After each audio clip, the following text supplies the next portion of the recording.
ఓం గం గణపతయే నమః. స్వర్ణలక్ష్మీ నమస్తే అస్తు. పరబ్రహ్మ స్వరూపిణి రాజ్యం దేహి ధనం దేహి సర్వకామాంచ దేహి మే.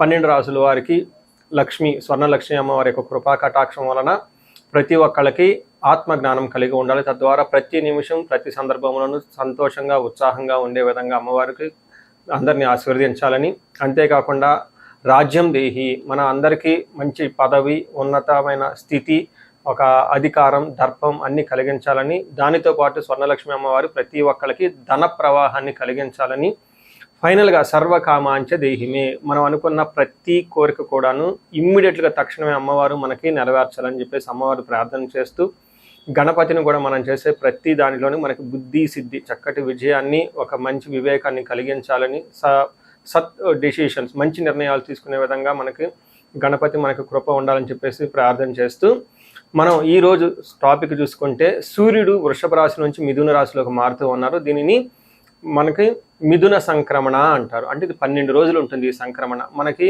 మకర సంక్రమణ, మకర రాశి ఎలానో ప్రతి నెల ఒక్కొక్క సంక్రమణ వస్తుంది. ఇప్పుడు రాబోయే సంక్రమణ మిథున సంక్రమణ అంటారు. ఇది 30 రోజులు ఉంటుంది. 15వ తారీఖు జూన్ నుంచి జూలై 15 వరకు ఉంటుంది. ఈ 15 రోజులు సూర్యుడు మిథున రాశిలో ఉండటం వలన ఏం జరుగుతుంది 12 రాశుల వారికి అని తెలుసుకున్నాం. అయితే ముఖ్యంగా సూర్యుడు మారటం వల్ల సూర్యుడు ఎలాంటి విషయాల్లో మనకి ప్రభావాన్ని చూపిస్తాడని తెలుసుకుందాం. సూర్యుడు వచ్చేటప్పటికి ముఖ్యంగా 8 రకాలైన అంశాలపైన ప్రభావాన్ని చూపుతూ ఉంటారు.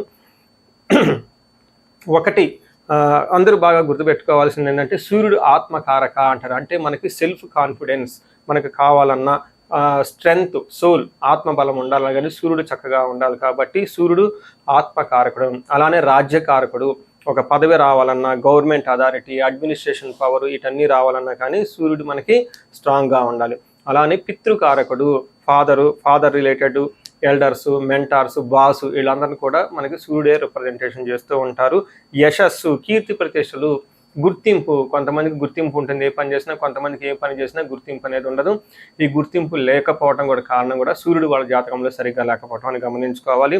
పదవి, అధికారం అంటే మీకు ఒక స్టేటస్, అంటే ఒక లేబుల్, మేనేజర్ నుంచి హైయర్ మేనేజర్, వైస్ ప్రెసిడెంట్, ఇలా ఒక్కొక్క లెవెల్ బై లెవెల్ ఎదుగుతూ ఉంటారు. అలాంటి పదవి, పొజిషన్ మీకు రావడానికి కూడా కారణం సూర్యుడు అని తెలుసుకోవాలి. అంతేకాకుండా అధికారం, పవర్, లీడర్షిప్, కమాండింగ్ పవర్, మీరు ఒక పని చెప్తే ఎదుటి వాళ్ళు చేయగల సామర్థ్యం అంతా కూడాను సూర్యుడు మెట్టే మీ జాతకంలో డిసైడ్ అవుతూ ఉంటుంది. తేజస్సు, ఆరోగ్యం, మంచి గ్లోరీ ఉంటుంది, మీకు ఎనర్జీ ఉండాలి, బ్రిలియన్స్, చాలా చక్కగా మీ ఫేస్ అంతా ఎప్పుడు కలగా ఉత్సాహంగా ఉండాలి, దానికి కూడా కారకుడు సూర్యుడు. ముఖ్యంగా లాస్ట్లో ఆరోగ్య ప్రదాత, సూర్యుడిని ఆరోగ్యం ఇచ్చే వాళ్ళు అంటారు. ఎవరి జాతకంలో అయితే సూర్యుడు సరిగా ఉండరో వాళ్ళకి అనారోగ్యంతో బాధపడుతూ ఉంటారు. ఎవరికైతే సూర్యుడు చాలా జాగ్రత్తగా ఉచ్చ స్థానంలో ఉంటారో చక్కగా వాళ్ళకి హెల్తీగా ఉంటారు, ఫిజికల్గా చాలా స్ట్రాంగ్గా ఉంటారు, ఒక పవర్ వాళ్ళలా ఉంటుంది అని తెలుసుకోవాలి. ఇలా 8 రకాలైన ముఖ్యమైన కారకాలు ప్రతి ఒక్కళ్ళ జీవితంలో సూర్యుడు అనేది ప్రభావాన్ని చూపిస్తూ ఉంటారు. అయితే ఈ సూర్యుడు మిథున రాశిలో ఉండటం వల్ల ఇప్పటి వరకు మనం చెప్పుకున్న విషయాల్లో కొందరికి అనుకూలంగా ఉంటుంది, కొందరికి ప్రతికూలంగా ఉంటుంది. ఏ రాశుల వాళ్ళకి అనుకూలంగా ఉంటుంది, ఏ రాశుల వాళ్ళకి ప్రతికూలంగా ఉంటుందో మనం చూద్దాం. సో మిథున రాశి వాళ్ళకి జన్మరాశిలోనే సూర్యుడు ఉండటంతో జన్మరాశిలో సూర్యుడు ఉండటం అంత యోగ్యత కాదు, అంత మంచిగా ఉండదని మనకి శాస్త్రాలు వివరించడం జరిగింది. జన్మరాశి వచ్చేటప్పటికి మీ యొక్క ఐడెంటిటీ ఎలా ఉంటుంది, మీ పర్పస్ ఎలా ఉంటుంది, మీరేం సాధించాలనుకుంటున్నారు, తర్వాత మీ యొక్క పొజిషన్, స్థితి, గతి, ఈ పవర్, ఇవన్నీ ఎలా ఉంటుంది అనేది మీకు అడాప్ట్ అవుతుంది, మీకు అప్లై అవుతుంది సూర్యుడు జన్మరాశిలో ఉండటం వల్ల. అలానే శరీరానికి సంబంధించిన వ్యవహారాల్లో సూర్యుడి యొక్క ప్రభావం ప్రతికూలంగా ఉంటుందని గమనించుకోవాలి. ఆరోగ్య విషయంలో కూడా ప్రతికూలంగా ఉంటుందని గమనించుకోవాలి. అయితే ఫస్ట్ మనకి మహర్షుల సంస్కృతంలో ఒక పద్యంలో ఒక శ్లోకం రూపంలో చెప్పారు. అది ఏంటో మనం చూద్దాం. దేహార్తి సత్వం సంతాపకాలతిక్రమణ భోజనం బంధుమిత్ర సుహృద్వేష జన్మరాశి గతో రవి అని చెప్తారు. అంటే జన్మరాశిలో కనుక రవి ఉండటం ఏమవుతుంది, చంద్రుడి రాశి మొదట శారీరకంగా బాధ, దేహార్తి, శరీరంలో బాధగా ఉండే అవకాశం ఉంటుంది. మనసులో సంకోచం, తర్వాత సంతాపం, ఎక్కడో ఏదో పోగొట్టుకున్నట్టు ఫీలింగ్ ఉంటుంది. వీటితో పాటుగా కాలతిక్రమణ భోజనం, టయానికి భోజనం చేయకుండా టైం విడిచి చేస్తూ ఉంటారు. మనకి పూర్వకాలంలో శకును అని చెప్తూ ఉంటారు అనమాట. కొన్ని విషయాల్లో జనాలు మన డే టు డే లైఫ్ను పెట్టే మన యొక్క రిజల్ట్ కూడా ఉంటుంది అని చెప్తూ ఉంటారు. అందుకని శ్రీరామచంద్రమూర్తి కొద్ది కాలం పైన రాజ్య పరిపాలన చేసినా కానీ ఆయన యొక్క కీర్తి ప్రతిష్టలు జన్మ ఎన్నో యుగాలు ఉంటుంది. దానికి కారణం ఏంటంటే వాళ్ళు ధర్మబద్ధంగా నీతిబద్ధంగా వాళ్ళ యొక్క దినచర్య ఉండటమే అందులో ఒక భాగం. ఎప్పుడైతే మనం భోజనం చేయటం లేదో గుర్తుపెట్టుకోండి, అది మనకి అపశకునం. అంటే మన చుట్టూ ఉన్న వాతావరణాన్ని మనల్ని సరిగ్గా స్థిరత్వంగా లేకుండా మనల్ని ఇబ్బంది పెడుతూ ఉంటుంది అనే పరిస్థితులు మన దగ్గర ఉన్నాయనేది గమనించుకోవాలి. అందుకని పూర్వకాలం వెళ్ళే వాళ్ళు ఫస్ట్ భోజనం చేసావా అని అడుగుతారు.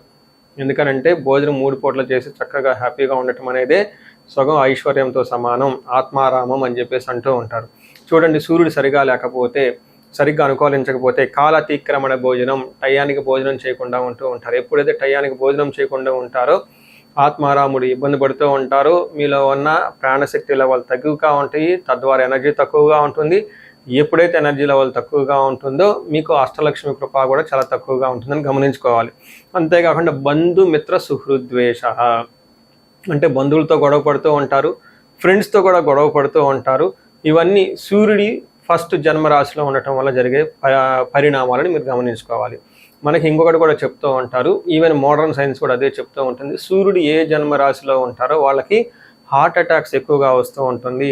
ఆ రాశి వాళ్ళకి ఆ టైంలో ఆ రాశి వాళ్ళకి హార్ట్ అటాక్స్ ఎక్కువగా వస్తూ ఉంటుంది, హార్ట్ రిలేటెడ్ ప్రాబ్లమ్స్ ఎక్కువగా ఉంటుంది, చెస్ట్ పట్టుకున్నట్లు ఉంటుంది. ఎవరైతే స్టంట్ చేసుకొని ఉన్నారో, ఎవరికైతే లైట్గా ప్రాబ్లం ఉందో వాళ్ళు చాలా జాగ్రత్తగా ఉండటం చాలా అవసరం. హార్ట్ అటాక్ ఒక ముఖ్యమైన రీజన్ కూడాను డీహైడ్రేషన్ విత్ హెవీ గ్యాస్ట్రైటిస్ కూడా చెప్తూ ఉంటారు. ఈ టైంలో మీరు సరిగ్గా భోజనం చేయకపోవటం వల్ల గ్యాస్ట్రైటిస్ రావటం. రెండోది, దాని ద్వారా ఈ ఎండకైతేనేమండి సూర్యుడు సరిగా టయానికి భోజనం చేయబడుతుందా డీహైడ్రేషన్ అయ్యే అవకాశం కూడా ఎక్కువ ఉందని గమనించుకోవాలి. అందరితో గొడవ పడడం ఉండే అవకాశం ఉంటుంది, రోగాలు, ఆందోళనలు, కోపం, ధన నష్టం. సో వీటితో పాటుగా ఎడిషనల్గా ఇంకా మీకు ట్రావెల్ చేస్తే అందులో ప్రమాదాలు అయ్యే అవకాశం ఎక్కువగా ఉంటుంది, గమనించుకోండి. భార్యకు సంబంధించిన వ్యవహారాల్లో మనస్పర్ధలు రావటము లేదా భార్యకి అనారోగ్యము అయ్యే అవకాశం ఉంటుంది. తద్వారా మీరు సెకండరీ ఎఫెక్ట్గా మీ మీద కూడా దాని యొక్క ప్రభావం పడే అవకాశం ఉంటుంది. సో చూశారు కదండి, మీరు కమ్యూనికేషన్ మాట్లాడే విషయంలో కొంచెం కటుగా మాట్లాడటము, ట్రావెల్లో కొంచెం ఆటంకాలు ఉండటం, అలానే రిస్కీ పనులు చేయాలనుకున్నప్పుడు కొంచెం ఆటంకాలు వచ్చేసి మిమ్మల్ని ముందుకు బానీయకుండా చేసే అవకాశం ఉంటుంది అని గమనించండి. సో తగు జాగ్రత్తలు తీసుకొని చక్కటి పరిష్కారాలు చేసుకోవాలని చెప్పేసి కోరుకుంటున్నాను. సో మనం పరిహారాలు చూసుకుంటే సూర్యుడికి కొన్ని పరిహారాలు మీరు చేసుకునే పరిహారాలు కొన్ని ఉంటాయి. కొన్ని వచ్చేటప్పటికి బ్రాహ్మణ పండితులతో చేయించుకోవడం చాలా ముఖ్యం.